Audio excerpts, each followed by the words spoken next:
Krishna Krishna Krishna Krishna Krishna Krishna Krishna Hare Krishna Krishna Krishna Krishna Krishna Krishna Om Agyanatimirandasya Gyananjana Shalakaya Chakshurunmilitam Jena Tasmai Shri Gurave Namaha Shri Chaitanya Manobhistam Stapitam Jena Bhutale Swayam Rupa Kadamahyam Dadati Swapadantikam Vandeham Sri Guru Sri Juta Padakamalam Sri Gurun Vaishnavam Scha Sri Rupam Sagrajatam Sahagana Ragunatan Vitam Tvam Sajivam Sadvaitam Savadutam Paritana Sahitam Krishna Chaitanya Devam Sri Radha Krishna Padam Sahagana Lalita Shri Vishakanvitam Scha He Krishna Karuna Sindhu Dinabandhu Jagatpate Gopesha Gopika Kanta Radha Kanta Namostate Taptakansana Gourangi Radhe Vrindavaneshwari Preshavanu Sute Devi Pranamami Hare Priye Vanchakalpa tarubhyascha kripa sindhu vyaevacha patitanam pavanebhyo vaishnavebhyo namo namaha Narayanam namaskritya Naram chaiva narotamam Devim saraswatim vyasam Tato jayam udirayat. Before reciting the Srimad Bhagavatam, which is our very means of conquest, let us first offer our respectful obeisances unto Narayana, the Supreme Personality of Godhead, unto Narayan Rishi, the supremmost human being, unto Mother Saraswati, the Goddess of Learning, and unto Srila Vyasadeva, the author. Nasta prayesha badreshu Nityam Bhagavata Sevaya Bhagavati Utamashloke Bhakti Bhavati Naistiki. By regularly hearing the Srimad Bhagavatam and by rendering service unto the pure devotee, all that is troublesome within the heart becomes destroyed practically to nil.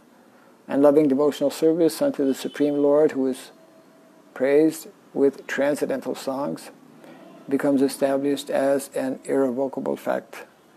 Idam Bhagavatam Nama Puranam Brahmasamitam Uttama Shloka Charitam Chakara Bhagavan Rishi Nishreya Sayalokasya Dhanyam Swasyayanam Mahat. The Srimad Bhagavatam, known as the Grantaraj, the king of all Vedic literatures, is a literary incarnation of God. It is compiled by the incarnation of God, Srila Vyasadeva. It is meant for the ultimate good of all people. It is all successful, all blissful, and all perfect. Sri Krishna Chaitanya Prabhu Nityananda Sri Advaita Gadadhara Sri Vasari Gaura Bhakta Binda Hare Krishna Krishna Krishna Hare Hare Hare Rama Rama Rama Hare Hare. Om Namo Bhagavate Vasudevaya. Om Namo Bhagavate Vasudevaya. Om Namo Bhagavate Vasudevaya. Om Sri Surabhyaya Namaha. Om Sri Surabhyaya Namaha. Om Sri Surabhyaya Namaha. Mukam karoti vasaram pangum langayate girim yat kripatamaham bande Sri Gurum Dinataranam. Yat kripatamaham bande Sri Gurum Dinataranam. Hare Krishna. We are continuing Srimad Bhagavatam, reading from Canto number 1, chapter number 2, text number 1-3. 1-3. Correct, as always. 1-3. Another very interesting verse.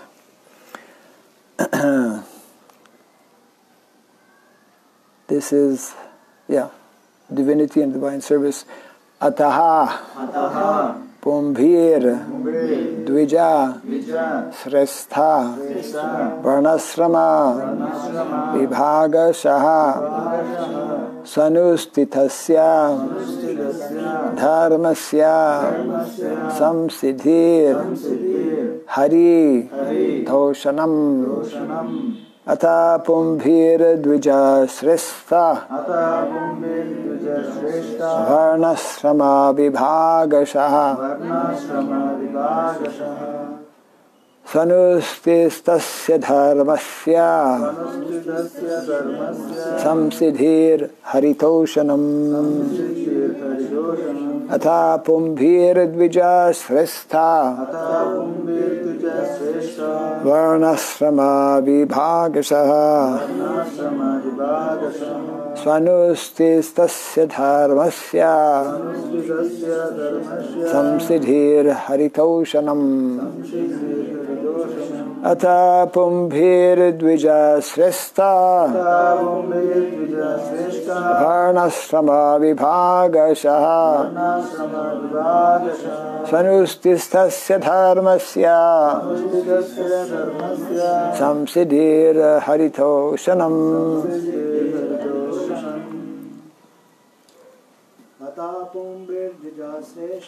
Ata Pumbhir Dvija Srestha Varnasrama Vibhagashaha Sanustistasya Dharmasya Samsiddhir Haritoshanam. Ata Pumbhir Dvija Srestha Varnasrama Vibhagashaha Sanustistasya Dharmasya Samsiddhir Haritoshanam.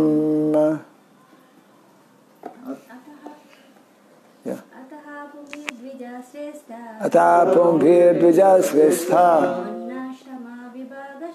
Varnasrama Vibhagashaha Sanustitasya Dharmasya Samsiddhir Haritoshanam. Ataha, so Pumbhihi, by the human being, Dvija Srestaha,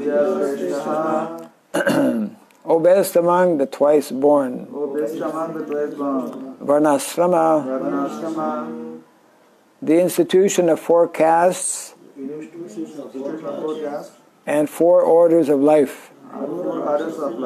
Vibhagashaha, by the division of Swanustitasya, of one's own prescribed duties, Dharmasya, occupational, Samsiddhihi, the highest perfection, Hari, the personality of Godhead, Toshanam, pleasing. Translation, purport by His Divine Grace A.C. Bhaktivedanta Swami Srila Prabhupada Ki. O best among the twice born, it is therefore concluded that the highest perfection one can achieve by discharging the duties prescribed for one's own occupation according to the caste divisions and orders of life is to please the personality of Godhead, Kindly repeat after me. O best among the twice born. O best among the twice born. It is therefore concluded that the highest perfection one can achieve by discharging the duties prescribed for one's own occupation according to caste divisions and orders of life is to please the personality of Godhead. Purport. Human society all over the world is divided into 4 castes and 4 orders of life. The 4 castes are the intelligent caste, the martial caste, the productive caste, and the laborer caste. These castes are classified in terms of one's work and qualification, and not by birth. Then again, there are 4 orders of life, namely the student life, the householder's life, the retired life, and the devotional life. In the best interest of human society, there must be such divisions of life. Otherwise, no social institution can grow in a healthy state. And in each and every one of the above mentioned divisions of life, and the next portion, the rest of the line or the sentence is in italic, means we must hear it attentively.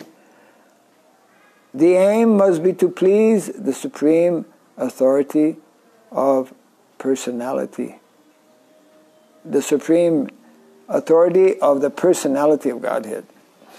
This institutional function of human society is known as the system of Varnasrama dharma, which is quite natural for the civilized life. The Varnasrama institution is constructed to enable one to realize the absolute truth.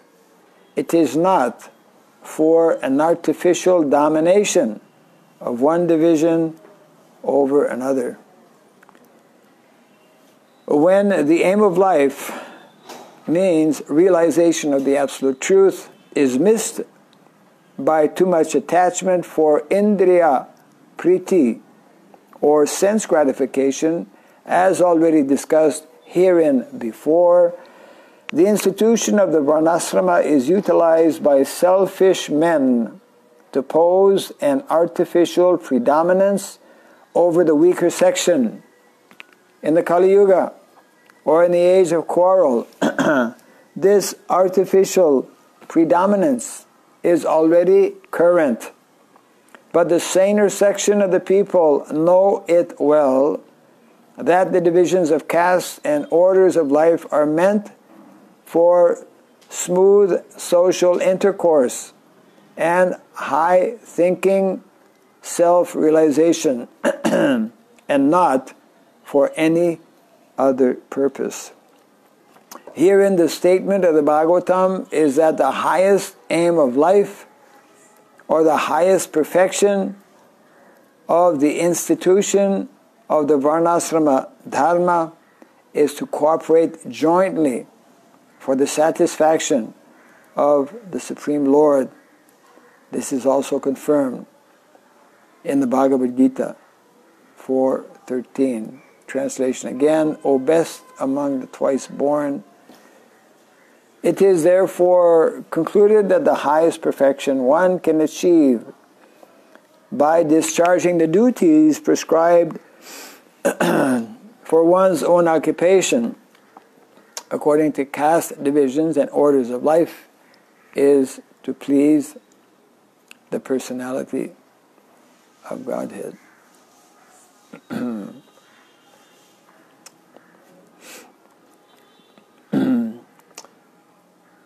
So in the purport, Srila Prabhupada explains how all over the world, not only in India, Prakriti is not only in India. The modes of material nature are not only in India, they're all over the world. So if the modes of material nature are all over the world, that means that the four natural social divisions that we call Varna. The four Varnas are also existing, although it may be, and it is actually, largely unknown to most people. But therefore,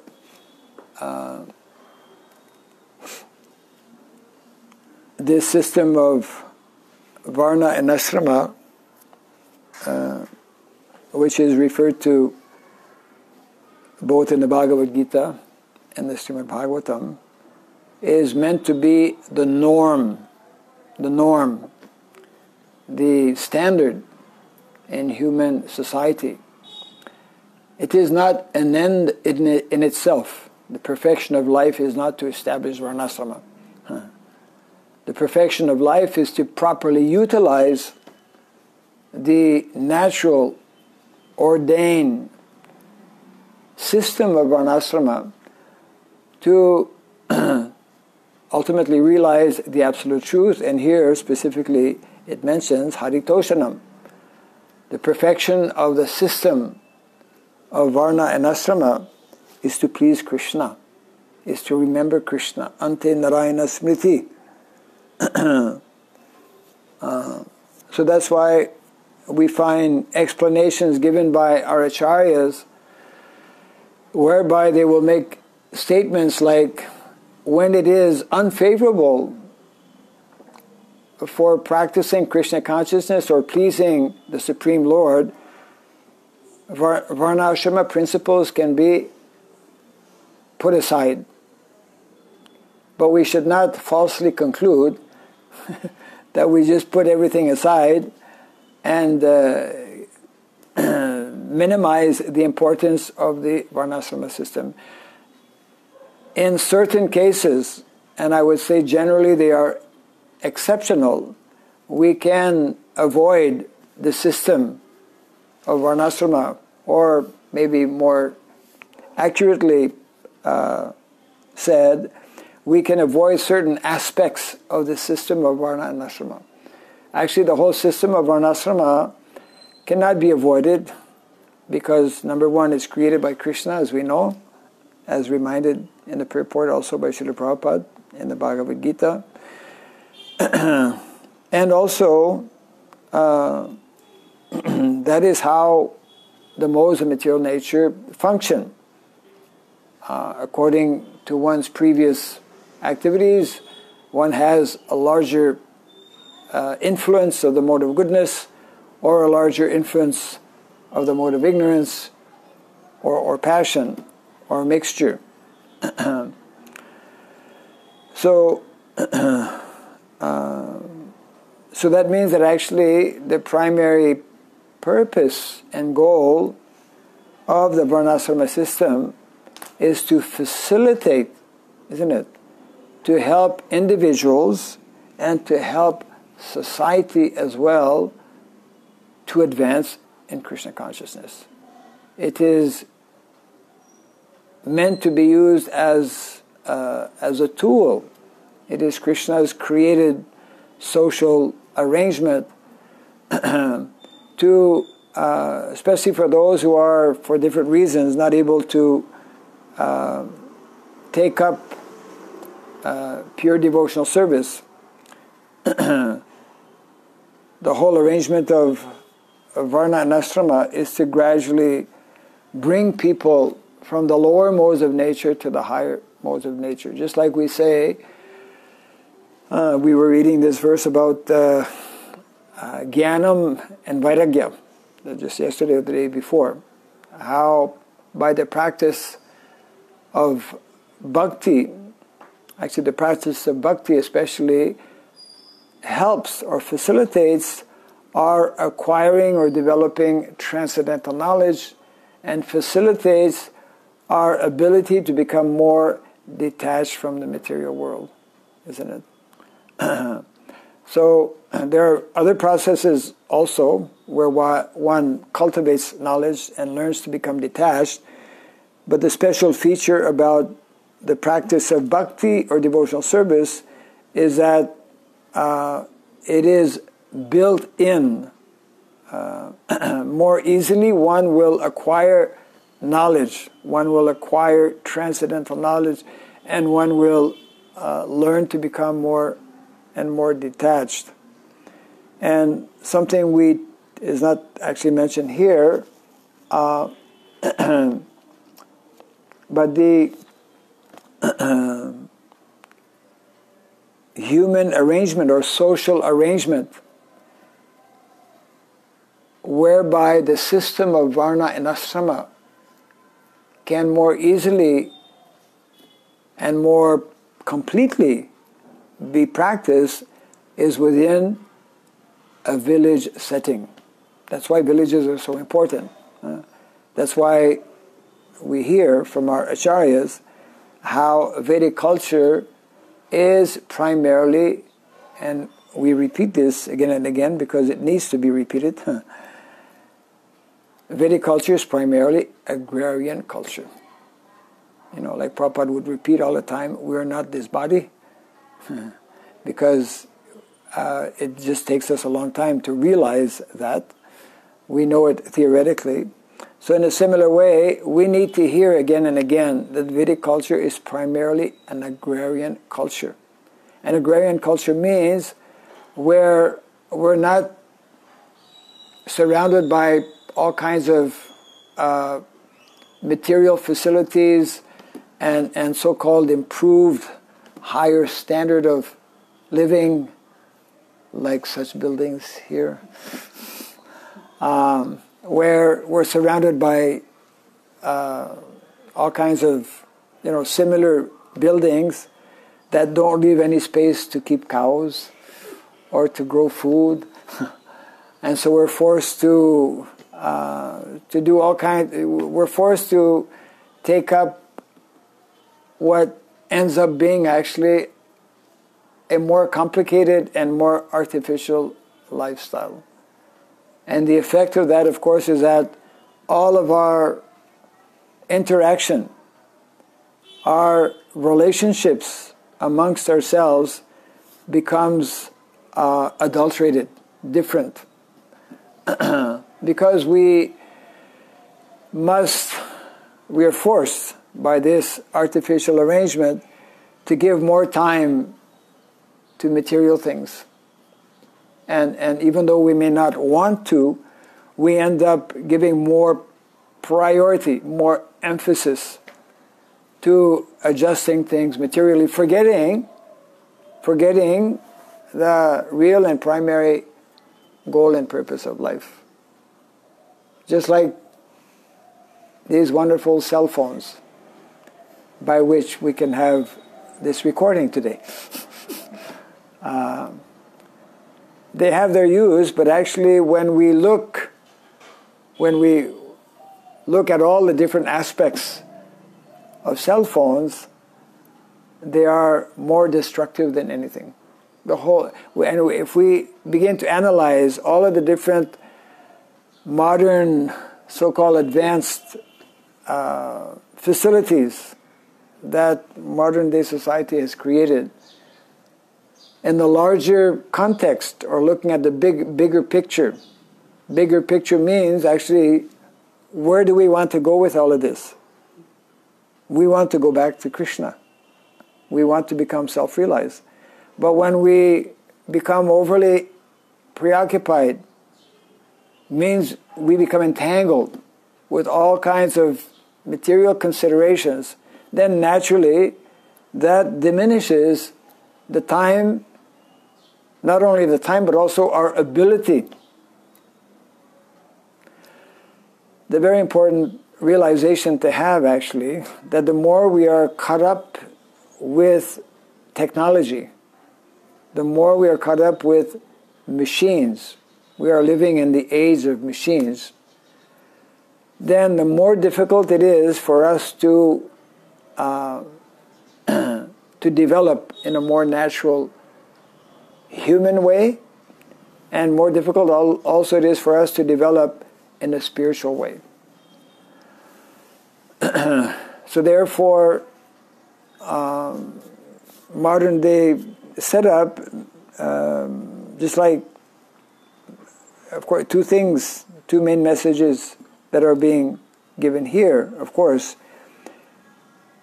is that number one, it's like taken for granted. Prabhupada is like, the verse and the purport is like taking it for granted that actually the natural and ideal system is this system of Varna and Ashrama, because everyone is influenced by these modes of nature, and everyone by nature falls into one of these categories.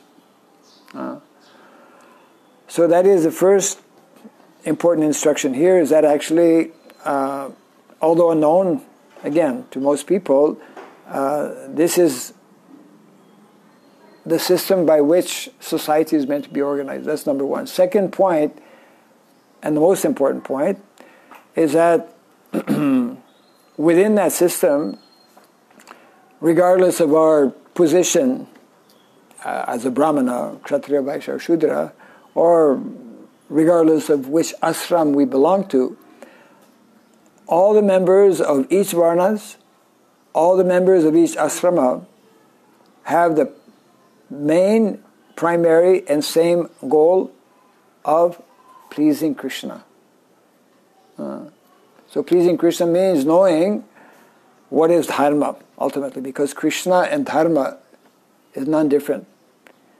Dharma means, the essence of dharma actually is, Prabhupada explains, duty. What is our duty?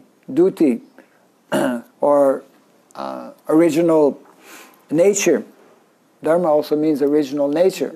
Our original nature is to love Krishna, isn't it? And therefore, anything which obstructs this natural ability that is within all of us to love Krishna is therefore an obstacle that we should be doing away with, because it is impeding our natural goal and purpose of life. So therefore, the more we understand this, naturally we should take steps to make this happen, isn't it?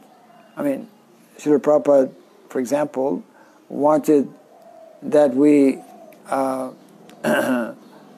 establish self-sufficient communities whereby this natural interaction between individuals can take place for, again, the purpose of serving Krishna or pleasing Krishna. This verse is often quoted by Srila Prabhupada. In the very beginning also, something that Prabhupada again explained, Ata Pumbhir. Pumbhir means human being, just like the other verse in the first canto also, Savai Pumsham, Pumbhi, related. So, Savai Pumsham Paro Dharmo, Dharma. Dharma is meant for everyone. Same thing is being made here. This system of Varna and Ashrama is meant for all human beings. All those who want to be recognized as civilized human beings. There are different levels of consciousness in terms of human beings. So to be civilized means to actually follow the system of Varna and Ashrama.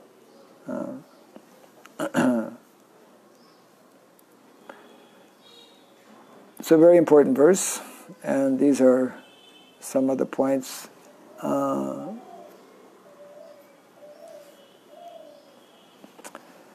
This institutional function of human society is known as the system of Varnasrama Dharma, which is quite natural for the civilized life. So if we read this backwards, if we don't have Varnasrama Dharma, it means we are uncivilized. Something good to reverse the sentence, you know. Yeah. Those who don't follow Dharma means, as Prabhupada would explain in other places, means they are animal.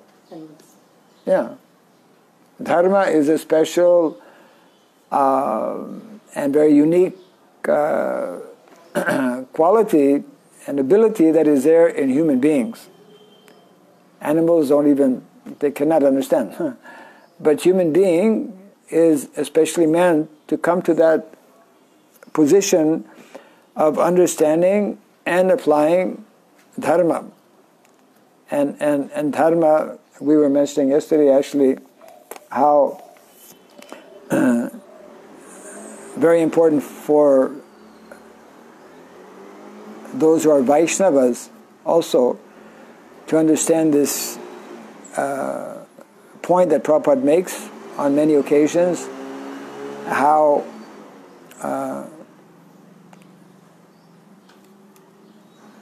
the spiritual dharma and the material dharma. We cannot just be absorbed in spiritual dharma and forget material dharma. Otherwise it creates an imbalance, and this is the present situation in the general society, because both of these dimensions of life are totally unknown for the vast majority of people. So at least they should be understood properly by those who are devotees, because it is given to us in the pages of the Bhagavatam. If we hear the Bhagavatam regularly, if we hear attentively as well, we will understand this need of balancing these two things, which is also contained in this purport. Prabhupada is telling, this is the natural material system, order of life based on Varna and Ashrama. So that's the material dharma, material swadharma. In other words, material swadharma, the material, natural, and original activity or occupation for everyone is to be found within the system of Varna and Ashrama. So that's on the material level. Then on the spiritual level, Prabhupada is making this point and putting it in italics as well. The aim, regardless of where we are within that system, and in each and every one of the above-mentioned divisions of life, Prabhupada says, the aim must be to please the supreme authority of the personality of Godhead. Yes.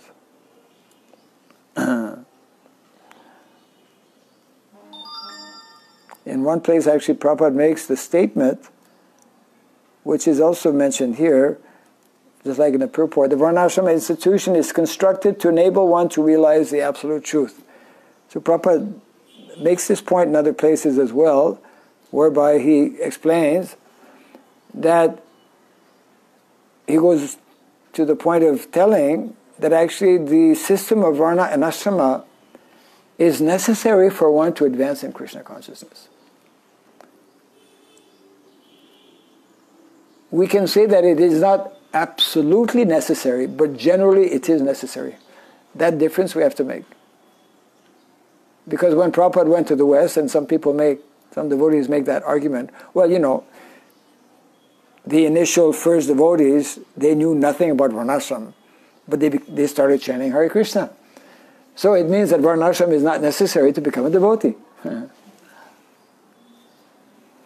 But we should not conclude prematurely on this point. So it is true that absolutely, in the absolute sense, Varnasrama is not absolutely necessary to become a devotee and to go back home, back to Godhead. But for the vast majority of people, Varnasrama is necessary to facilitate one to actually become a devotee. Why? Because the system of Varnasrama is built or constructed in such a way, arranged in such a way, that it is more easily helping, facilitating one to come to the mode of goodness, isn't it? To work towards the mode of goodness. And of course, beyond the mode of goodness, because generally it is only when we become situated in the mode of goodness, as also explained in the Bhagavatam,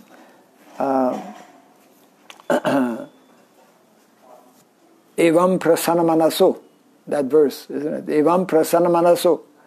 When one's mind becomes prasanna, peaceful, then at that time one can engage nicely in bhakti. Evam prasanna manaso bhagavat bhakti jogataha bhagavat tattva vijnanam mukta sangasya jayate. So many verses are there supporting one another and supporting this whole ideology of the absolute necessity to organize society based on these principles of Varna and Ashrama. And these principles of Varna and Ashrama and the basic principles of spiritual life, actually both spiritual dharma and material swadharma, are especially taught in Gurukula, are especially the subject matter in Gurukula.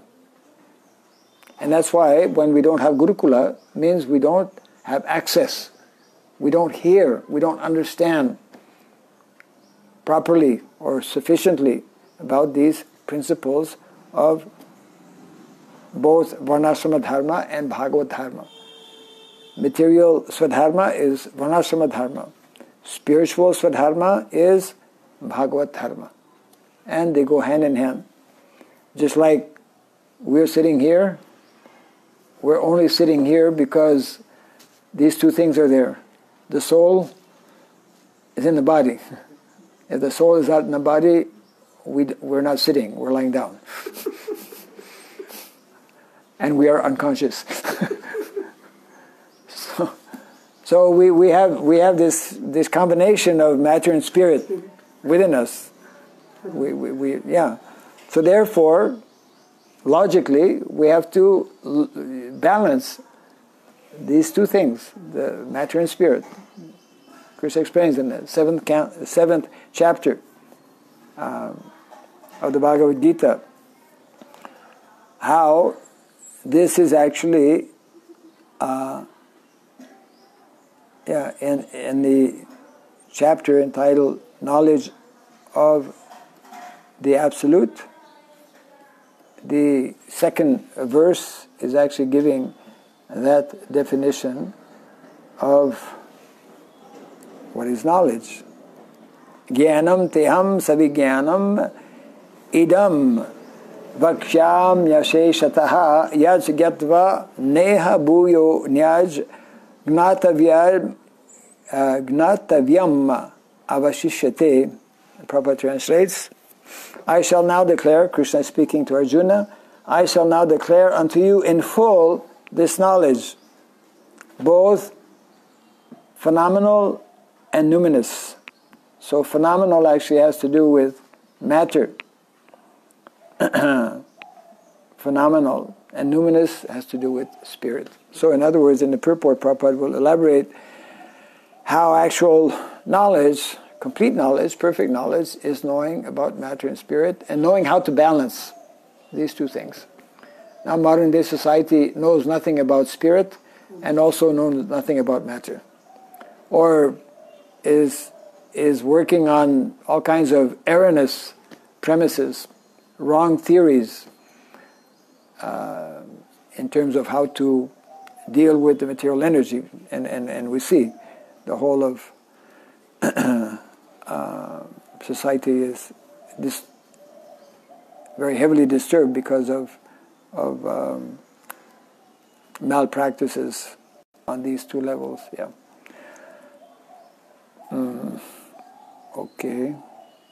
So any comments or questions on this verse? Maharaj, Yes. it's very important verse, and according to there are three things. One is duty, one is spiritual duty, and one is material duty. One is dharma, spiritual dharma, and material dharma. There are three things explained here. Actually, go ahead. Yeah.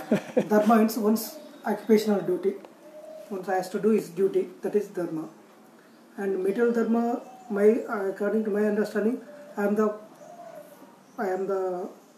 one working for one of the organization. I have to take care of my wife. I have to take care of my children. I have to take care of my father.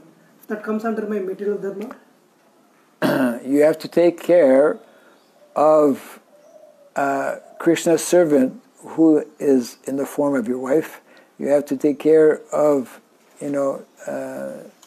other members of your family who are actually members of, material. That is material dharma. Material dharma. As a spiritual dharma, I have to love my Krishna. Yes. That is spiritual dharma. But why do you make a difference between dharma, material dharma, and spiritual dharma? There is dharma means, on the one side, material dharma, and then spiritual dharma. Okay. Yeah. So there's basically two things. Two things. Otherwise, this becomes confusing. Yeah. Dharma is, in other words, we cannot live outside of dharma, either spiritually or materially. There must be that connection with dharma. And there is information and a very detailed, both are very profound sciences. The science of spiritual swadharma is the greatest of all sciences, isn't it? And the science of material swadharma is also a major science, both of which require proper education, proper training. And the whole Vedic culture provides that training and education to all the members of society. But as we were discussing yesterday, for some members there is formal education, whereas for others there is non-formal education. But everyone receives education connected with dharma also. Because all material activities that we must do, because we have to do something materially, must be approved or in line with the material dharma as explained in the Shastra. Example, and Prabhupada reminds us of this in the 7th canto of the Bhagavatam. Naturally, especially for householders, economic concern is there. We have to provide for the family. As you mentioned, you have a wife, a kid, parents, like that. But what is the ideal? What is meant to be the ideal way to meet our necessities of life, or what is the perfect formula of economy that is given in the Bhagavad Gita, which we have deviated from in modern day society. Krishi Goraksha, isn't it? Krishi Goraksha Vanijam, Vaishya Karma Swabhavajam. So Prabhupada was mentioning in the early, you can hear it in some of the early lectures that Prabhupada gives, like in New York, when he went to America, 1965, 66, those early lectures Prabhupada is telling, because he's talking to an audience that know nothing about India. So very often he'll give examples about India. Oh, you may not know. Then he will make statements like, in India, 90% of the people live in villages. That was like 50 years ago, which is not the case today. 90% of the people living in villages means that actually 90% of the people are connected with agriculture, are living in, are having cows and growing their own food and living localized and whatnot. That is actually meant to be the standard. We've deviated from that standard by introducing, and therefore, of course, majority of our devotees also are caught up in this, and it presents all, a whole series of challenges and complexities, etc., like that. So the point being made here is that we as individuals, and especially as a society, we need to move away from what has been artificially created. For the time being, as long as we are in there, we do the best that we can. As Prabhupada would say, make the best use of a bad bargain by having this body, or by being caught up in the modern artificial, system of life. But we should be making an endeavor to actually bring back, reintroduce, because the present system is on the wrong track. Is on the track of actually destruction. You see, it is not at all sustainable. It cannot continue, and it will not continue also. And the vast majority of people will become totally shocked and devastated when the system stops to function. When the water stops to come in the tap. And when you cannot get water from your local supplier, then what do? Most people will freak out, as we say. They will not, We have examples of that in some countries where, I forget which country, somewhere in South America, where... Cape Town. No, crisis with water, but there was one place where somehow the government could not supply to people toilet paper. In America they use toilet paper, or other kinds of paper, like towels to water, whatever. So everyone was going crazy, we don't have any paper.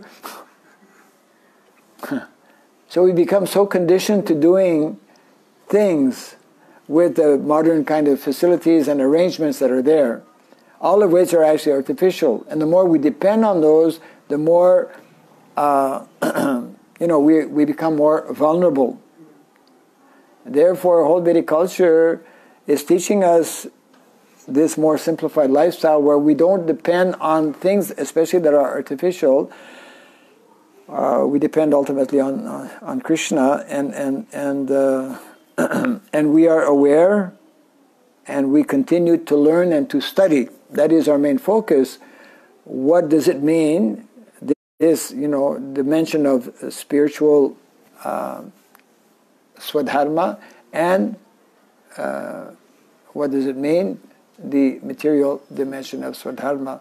And we learn to perfect both of these levels with the primary aim, as mentioned in the purport here, of how to please and to remember Krishna.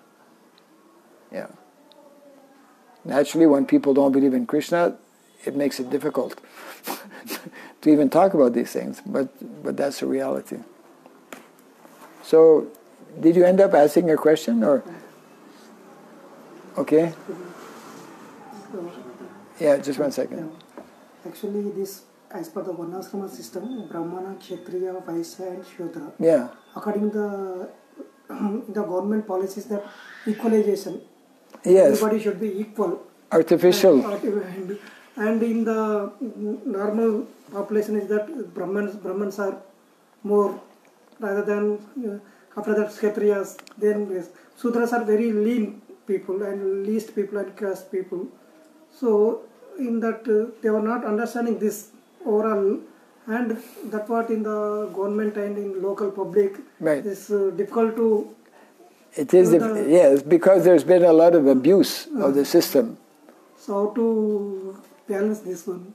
Yes. Okay, your question is, because nowadays the policies in India and around the world is towards equalization, equity, social equity, giving, everyone is equal opportunity, etc.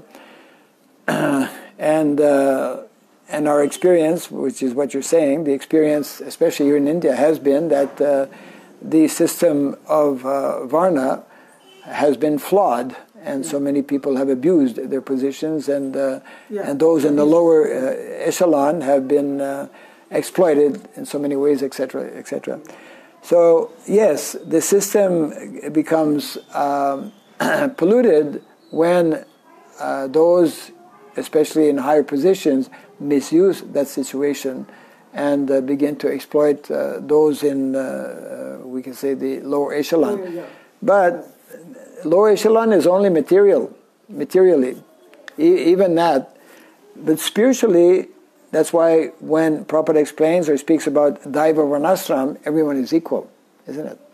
We may have different material duties and responsibilities, but in spiritually speaking, everyone, even materially speaking, Prabhupada says, although in one sense the legs are more important than the head, but without the legs we can't move. Without the stomach we can't digest, isn't it? So every part of the body is important. We cannot minimize, but there is a level of importance as well, the head being more important than the other parts of the body. So this needs to be gradually explained, and it can only be accepted or understood by those who purify their consciousness, isn't it? So that's why the whole, these instructions all begin with the point of Srinvatam Swakata Krishna. People need to hear from Shastra so that they can begin to purify their consciousness and learn to understand and to accept that actually this is created when individuals within that system follow the system, then everyone benefits. There's no one that in the ultimate issue that is higher or lower, because everyone is a servant of Krishna ultimately.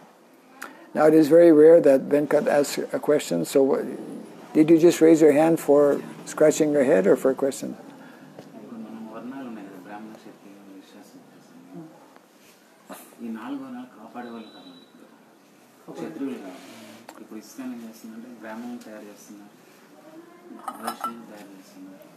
అంటే వర్ణాశ్రమం క్షత్రియులుగా మనం దీన్ని ఎట్లా ముందరకు తీసుకుంటాం?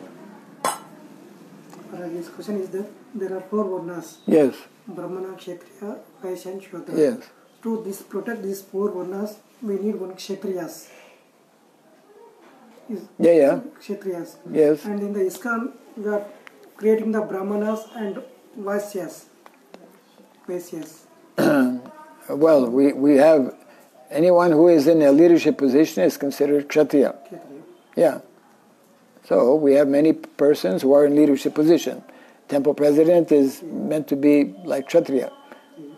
Those who are organizing the society, they also Kshatriya. In our society, very often one will play both the Brahmana Kshatriya role. But there is a need definitely to bring in or to increase the Kshatriya aspect of the society. And I think maybe that's his question. His perception is that we give a lot of importance to Brahmanas, and then Vaishyas, well, we don't have that developed very much actually also. So there is a need for Varnashram to be introduced and to be followed. There is a definite need to introduce a Kshatriya culture. And that's a standing order given also by Srila Prabhupada. So we are also looking for Kshatriyas. In introducing Gurukula, we need to simultaneously train up Brahmanas and Kshatriyas, not only Brahmanas. Because if we only train up Brahmanas, then Brahmanas won't, they'll have all this knowledge, but nobody will be there to execute it. So they'll become frustrated. Or some of them might become Kshatriyas. In times of emergency, these things are there. But we need to, that's why Varnashram College is meant to train all the classes. Brahmana, Kshatriya, Vaishya, Shudra. I will explain. Yeah. You can explain after the class. Any other question? Yes? I belong to Shudra community. You belong to Shudra community. But I come to ISKCON and Yeah, so now you are more than Shudra.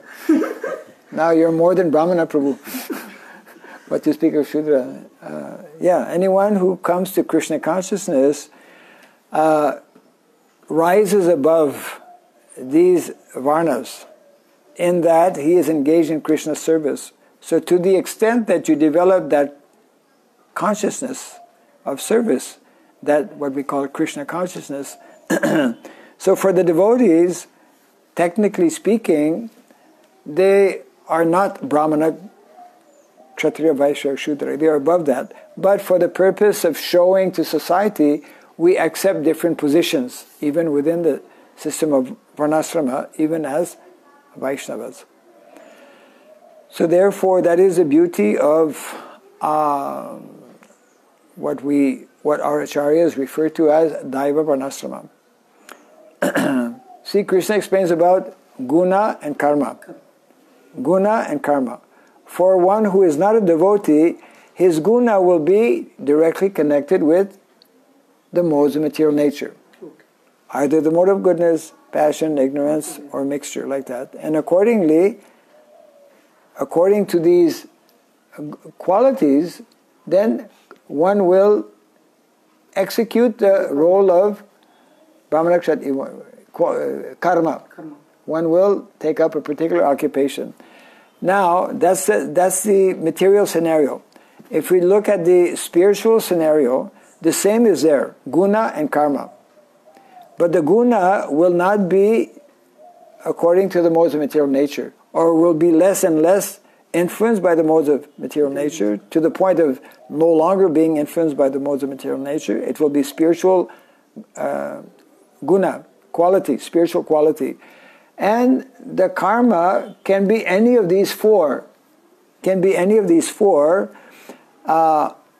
will not be based on the gunas.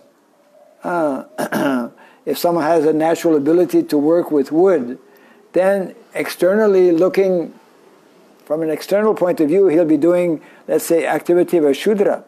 But his guna will be spiritual. So therefore, we cannot judge simply externally, and ultimately, if the quality is spiritual, if the consciousness is spiritual, then whatever activity one is doing within Brahmana, Kshatriya, Vaishya, or Shudra, that becomes totally spiritualized. That becomes totally bhakti, isn't it? And anyone within any of these categories who takes up to Krishna consciousness, Brahmana, Kshatriya, Vaishya, including Shudra, can become a pure devotee. Isn't it? So this is, yeah. Final, more question. Yes? How I can recognize my own varna? Yes. Question on Varna? How to recognize one varna? How to recognize, yes. Which varna? Yes. Which varna I belongs to? Actually, this is nicely explained by Srila Bhaktivinoda Thakur in his Sajana Toshani, one particular book that he writes, and he mentions that actually the Varna is for men, not for women. Women already have their, what is called Stri Dharma. Their Dharma is to be primarily, this is a Vedic culture, an ideal wife and ideal mother. This is the general occupation, duty, responsibility of women in the Vedic culture. Modern day society thinks otherwise, naturally. So therefore, the Varna is something that is generally determined by the local brahmanas in the village. When a young boy reaches, Bhaktivinoda Thakur explains that before the age of 15, when one becomes an adolescent, young adolescent, the senior brahmanas in the village, the elders, along with the parents, they will sit together to actually fix up the Varna of that boy. And the first consideration will be in which family he has been born.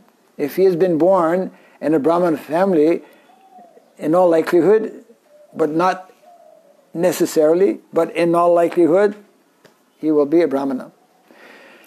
Once the Varna is fixed, then the education is determined.